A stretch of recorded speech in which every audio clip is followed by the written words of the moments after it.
In 1997, the Republicans put in a program called S-chip. It was this first step toward some sort of socialized medicine for the whole country. We're now fighting, and only fighting, over the extension of it. That's all.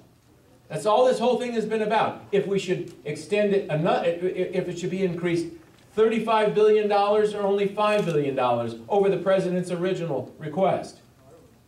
But you know what? I wonder, folks, if the better battle, I believe, by the way, the better battle would be over whether or not we should have such a thing.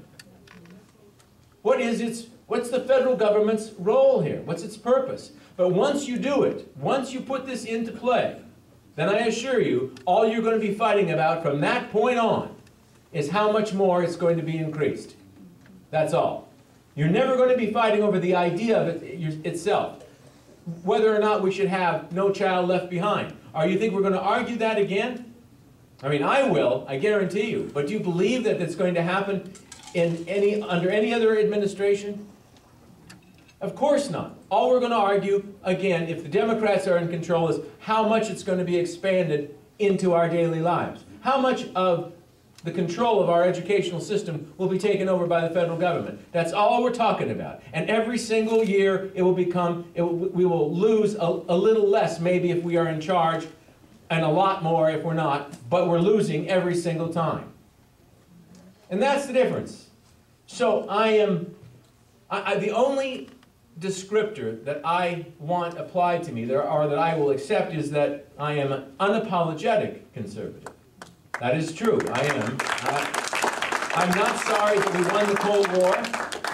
You know, I'm not sorry that we reduced tax rates. I'm not sorry for the economic opportunities that true conservatism has brought to this country, and will continue to do so if we're allowed to. I'm not going to apologize, by the way, for defending marriage as something between one man and one woman. I'm not going to apologize for standing for the unborn and doing so consistently. I'm not going to apologize for being opposed to embryonic stem cell research. I'm not going to apologize for my A rating from the National Right to Life, from the National Rifle Association. And by the way, those ratings, which are on the backs of the little brochures there, they started when I went into the legislature in 1976. You know, this didn't happen. None of these things just occurred because I decided to run for president and then decided what I had to do and think and be in order to run. What you see is what you get. I believe that that's one of the reasons why we become so cynical about politics today. It's because so many people do make this choice to run for an office, whatever it is. I don't care what it is. And once they make the choice to run for the office, then they decide what they have to say, what they have to do, what they have to be. I'm proud of the fact that the American Conservative Union has given me a 97.8 rating. That is the highest rating of anyone running for President of the United States. I am proud of that. Now, you know, genuine conservatism, as far as I'm concerned, has absolutely nothing to apologize for and nothing to lose by making itself heard in this campaign. Conservatism has won before, it will win again, and we need to sort of abolish all of these meaningless qualifiers. Because conservatism doesn't need an adjective. It needs a leader. It needs a leader that opposes abortions, not because caucus goers in New Hampshire or Iowa oppose abortions. We need a leader who opposes abortions because God said to Jeremiah, I knew you before you were in the womb. It's the reason we should oppose abortion, because life starts at conception. Amen. We need a leader who will understand that you have to defend our nation and that we are at war, and it is a war with radical Islam, and it's a war with psychopaths to a large extent, and it's scary because we are at war with psychopaths and our allies are the French. This is a kind of a challenging thing for us. We need a leader who believes that we have to enforce our immigration laws because because the first part of illegal immigration is illegal. Thank you. And by the way, there is absolutely nothing compassionate about giving amnesty to millions of people who have broken into this country.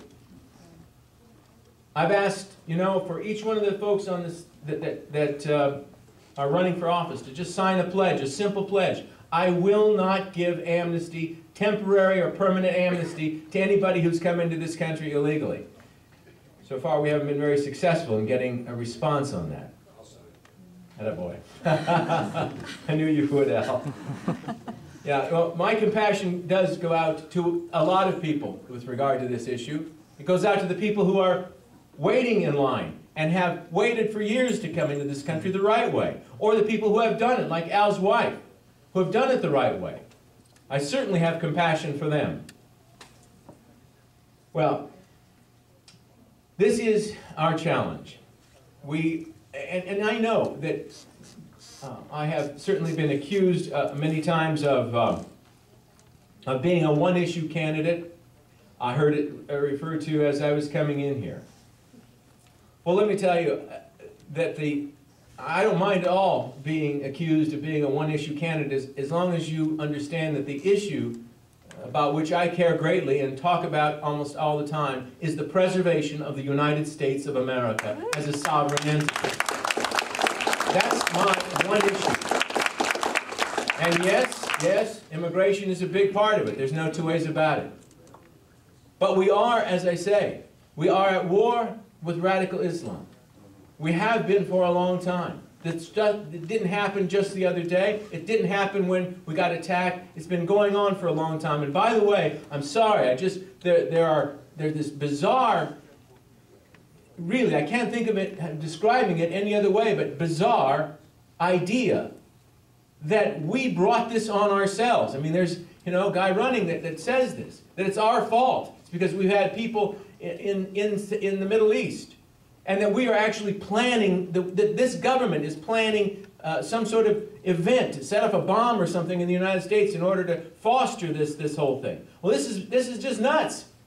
We are fighting with radical Islam. They are not just a group of people, by the way, who got mad because we were in the Middle East. These people are dedicated to our destruction.